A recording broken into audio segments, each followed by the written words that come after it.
Welcome to Creating Connections Podcast, episode 134. I'm Vickie Musni. And I'm Mitch Taylor. See what we did there? We switched it up. I like that. That's because we have a really special guest joining us today, and Mitch is going to tell you about her. Jodi Orgill Brown grew up in the woods of Northern Virginia, just outside of her favorite city of Washington, D.C., and she earned her master's degree in organizational communication from the University of Utah and a bachelor's degree from BYU in public relations. And she also spent time abroad at the Jerusalem Center for Near Eastern Studies. Now, we tell you this because Jodi is someone who is transformational. After an 18-month stint in the high-tech world, she had one of those moments, and I'm sure you may have had this moment, of this is not what I want to do with my life. And since then, she's dedicated more than 18 years of her career to helping others through nonprofit consultant, speaking, and writing. Her memoir, The Sun Still Shines, won multiple awards and is an Amazon bestseller. Jodi claims the two most educational experiences of her life were, number one, battling a brain tumor, which left her with facial paralysis and also threatened her life and tested her family, but increased her grit. And number two, much more heartwarming, being a mom to 4 wonderful children, ages 18 through 10. They've taught her the most important lessons in life, from patience to love to living in the moment. We are honored to have on our podcast our good friend and great author, Jodi Orgill Brown. Stick around, you don't want to miss this. That was nice and easy. What are you talking about? This also speaks to a much bigger issue. Providing personal solutions through understanding people. This is the Creating Connections podcast with Gitomer Certified Advisor Mitch Taylor and Certified Personality Trainer Vickie Musni. Welcome back to Creating Connections podcast, episode 134. I am Mitch Taylor. I'm Vickie Musni, and this is our friend Jodi. Hey, Jodi. Hello. Good to see you again. Us. Thank you for allowing me to be here. Oh, this is so great. So great.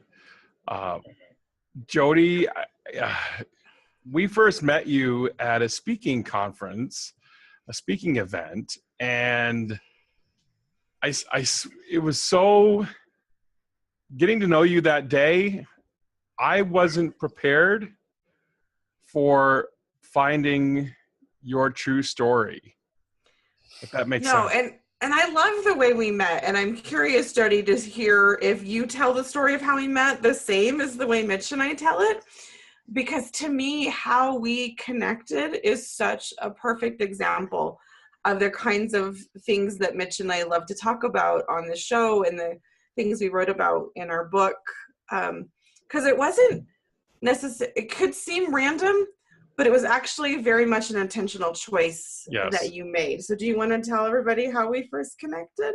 Sure. First of all, I guess the thing that I consider to be one of the foundational principles for who I am and how I choose to live my life as well as run my business and everything else is that I think it only takes a small similarity to make a deep connection with someone.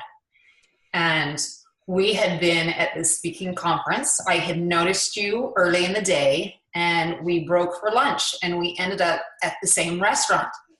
I saw you and recognized you as having been at the conference, and I thought I could either ignore them now and then ignore them again when I go back to the event, pretend like we see each other, or I can choose to reach out and say hello and then actually make, what could be a connection. And so I think all I did was go up and say hello and say that I recognized you from the event and offered my name and asked yours. And that started a conversation, which then started a connection, which then continued into a relationship.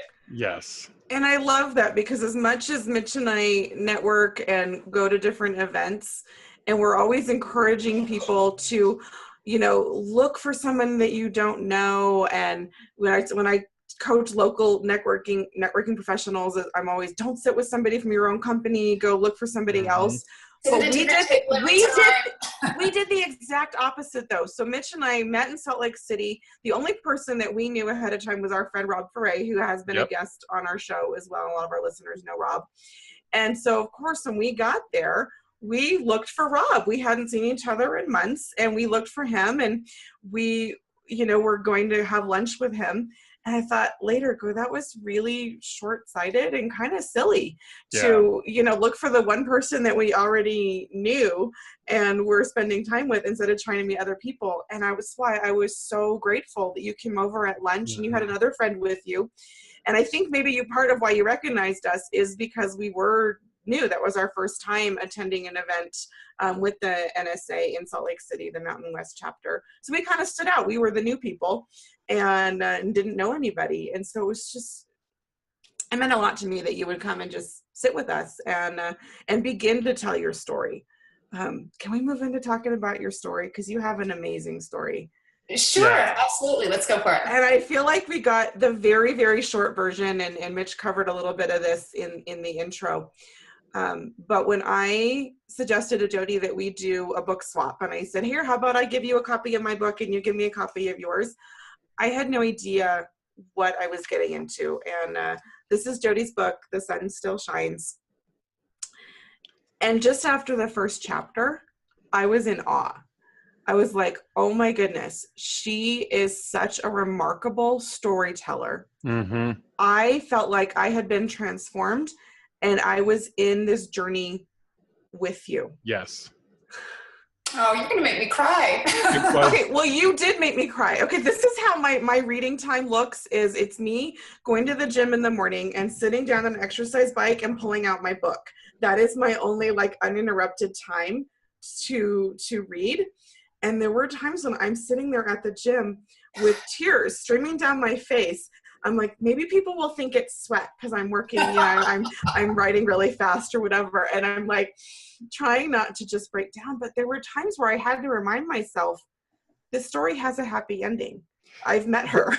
Yes, that was the same for me. I read your book on a plane, actually a couple flights, 2 or 3 flights, frankly. And the whole time, the story, I was so engrossed in your story, but yet I knew the outcome, but your writing style just drew me right in. Like I was right there at your bedside with you the entire time. And I think that's what I needed to do. I tell in the book that my family kept very detailed records and actually kept a blog of the whole time that I was in the hospital, and after the hospital, we did a blog for over a year or a couple of years, which had thousands of followers from all over the world, which amazed me in and of itself. But I kept feeling like their version of the story was only half true. Right. Not because it wasn't true from their perspective, but it missed my perspective, which was completely different, which was not knowing what was going to happen, what the outcome was going to be. Not that they knew that either, but they came at it from, their perspective. And I only knew what I was living in the moment. And some of those moments were really hard. And I realized when I was going through it that no matter how hard those moments were, I still had to make the choice to be present, to do what I could to make the best outcome possible that I could contribute to, because I realized there wasn't a necessary given outcome. My road could have gone in very divergent paths, and at one time I thought it was going to, and I really didn't think that I would be around to tell my story. And to come to grips with that and to get to a point where I wanted to contribute to have the best income, the best outcome, as opposed to just letting other people take care of me and make the assumption that they're going to do the right thing for me and that they're going to make the best decision because of their title or they're a doctor or their expertise. Only I knew what was going on inside my body, and I had to come to trust that and to act on it, and then to speak up for myself, so that I could contribute and be part of my healing. Yeah, I just, for so many reasons that are watching or listening, I just really encourage you to pick up Jodi's book. She's a remarkable human being with an incredible story. Even if it's not a story that you can relate to personally from personal experience or someone in your family, the message of, like you were saying, of being in tune with what's going on and choosing your attitude and your outcome and how you're going to face something. Those are lessons that we all need in life and in business. But also, you know, Mitch and I talk a lot about telling your story in usually when he and I are doing it, it's in a sales situation, and we talk about telling a compelling, well thought out, condensed, you know, really short story to help connect. But if you have a remarkable story like Jodi's, there is something really valuable, I think, to putting it in a longer format that you can share with people. It will help you connect at a deeper level. So whether that looks like a book or a blog, or just being able to tell it in an encouraging, inspiring way, I encourage you to think about that as you read Jodi's story. What can you learn? You know, are there lessons that you've experienced in your own life, and maybe you can learn from her a way to share them more effectively? And I look at telling stories as the why. It's the motivation behind what you're doing now. Telling your story helps people understand how you came to the point where you are now, whether that's why you decided to start a business, whether that's why you're doing anything in your life. It's the why behind the motivation to it. So if it's in a business setting, you know, what was it that gave you the passion or the idea or the drive to do this? Why do you love it? Yeah. There's the saying, there's a story behind that. Well, there's a reason for the story behind that. That's absolutely part of our training and our workshop and everything. Is that portion of it too, Jodi. And your why is so strong. That's what I love about you. Your passion and your story is just so compelling. I don't want to spoil anything with the book. Okay, well, I don't want to make light of it. I don't want to make light of it either, but it kind of reminds me, like, my kids are super into the TV show Flash. And there's times when there's these really intense episodes and you think that, you know, Flash is being attacked by the bad guy and he might die, and you get really nervous. And then one of the kids will be like, yeah, but we're only in season 2 and we know it goes up through season 5, so he's not really going to die. And there's times when I was sitting here going, okay, I'm trying not to be afraid in this moment that something really bad is going to happen to Jodi, because I do know that we're friends in real life, and I know that she's made it through these hurdles, but you can't help but get lost, you know, in the story. And I think that's one of the reasons I felt compelled to tell my side of the story. And at first I didn't want to go into some of those deep feelings and those very intimate moments. And then I had people give me feedback and say, no, you can't tell part of the story. If you're going to go in, you got to dive in, you got to go all in. And that put me in a place of vulnerability. And I thought, no way, I'm not telling you what it's like to get a shower in the hospital. I'm sorry, I'm just not going there.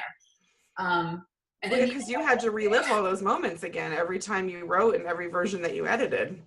And yet in those moments where you go there and you show someone that you really are just a person, there is a connection there.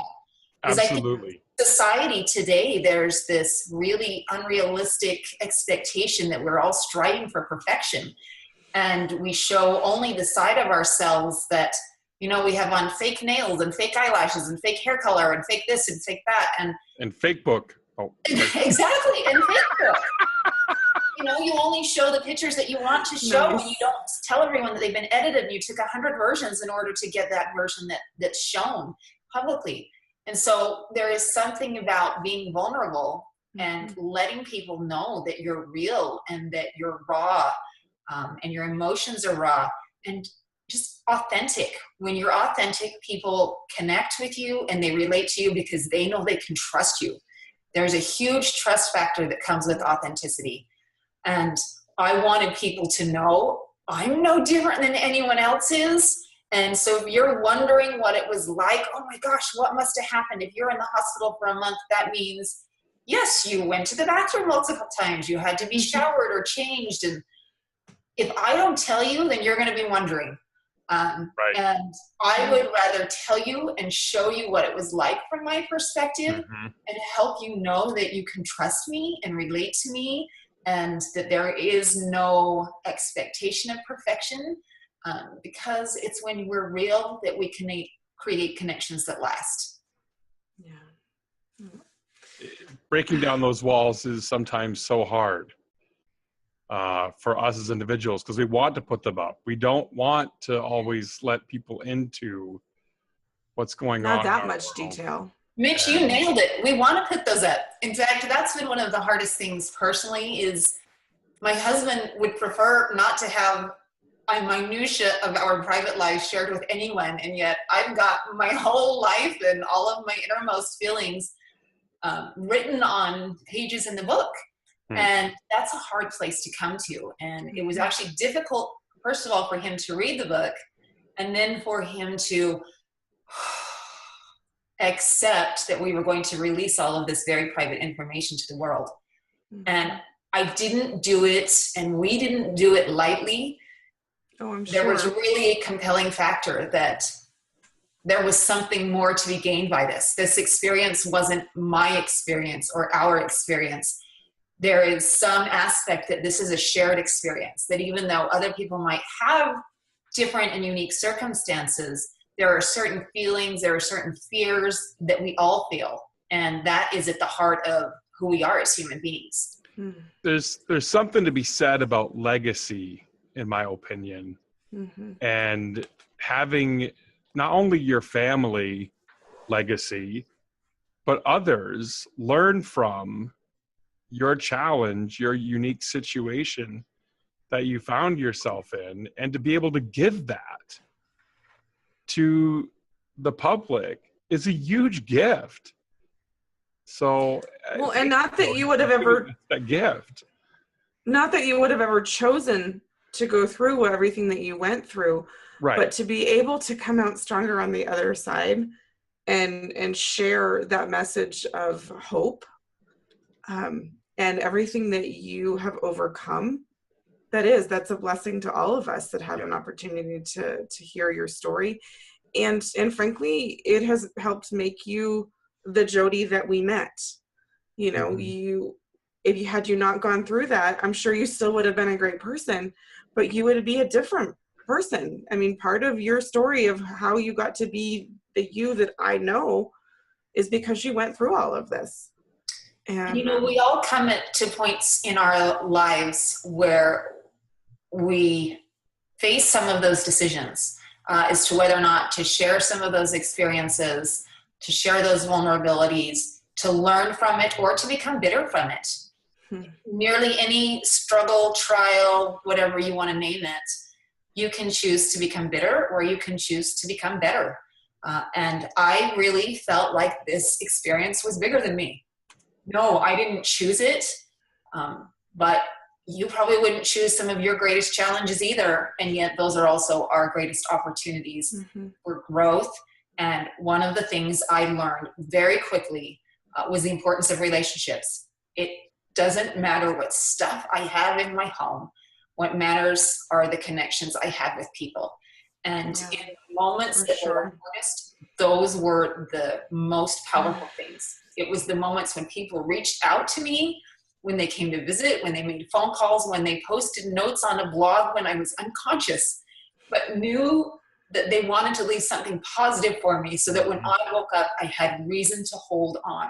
Yeah. And that hope and those connections and those relationships are powerful.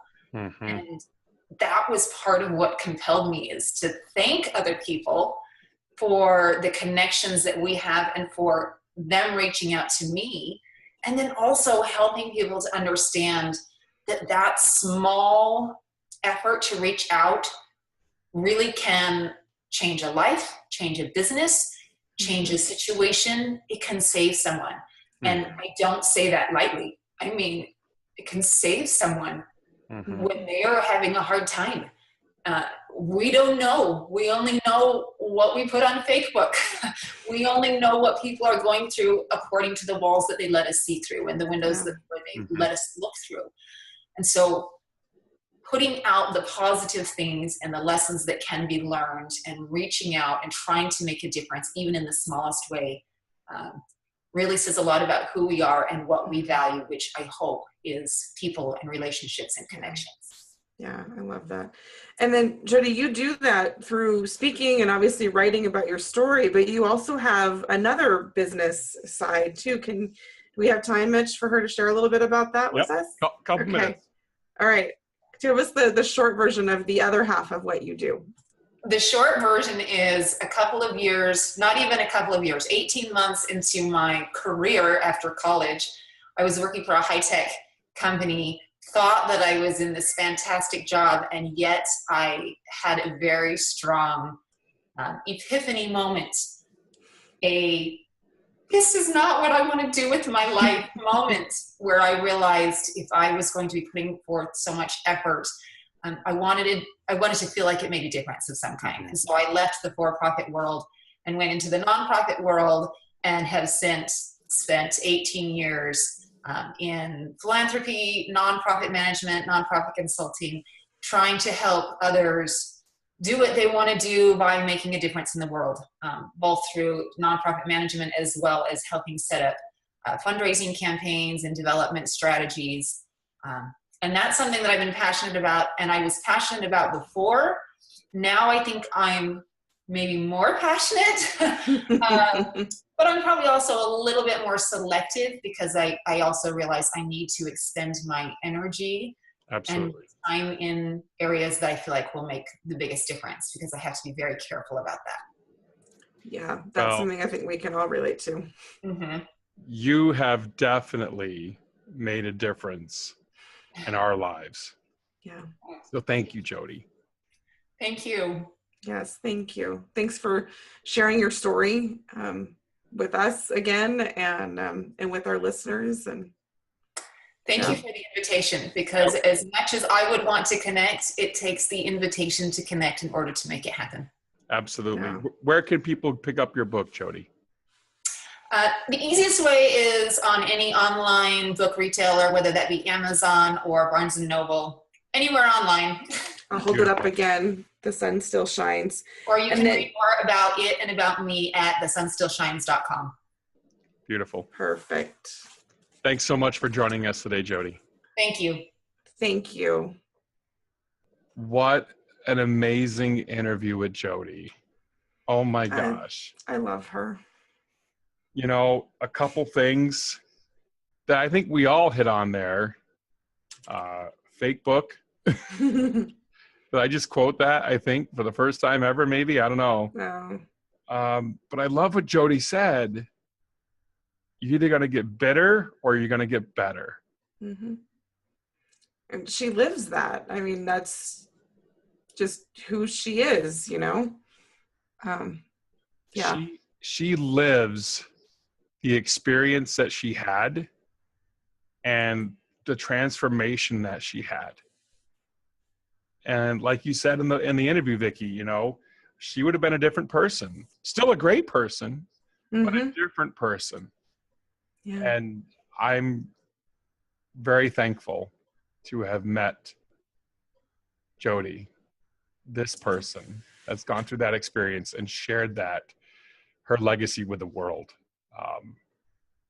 Opening up and the story of her husband and not wanting to share, and you know. No, I get the feeling he's quite the blue, and yeah, just even from what I read and you know in her book. Absolutely, yeah, I got that too. I'm labeling everybody by colors. You know how I do. I don't have to meet them in person. I can read about them in a memoir and still label them.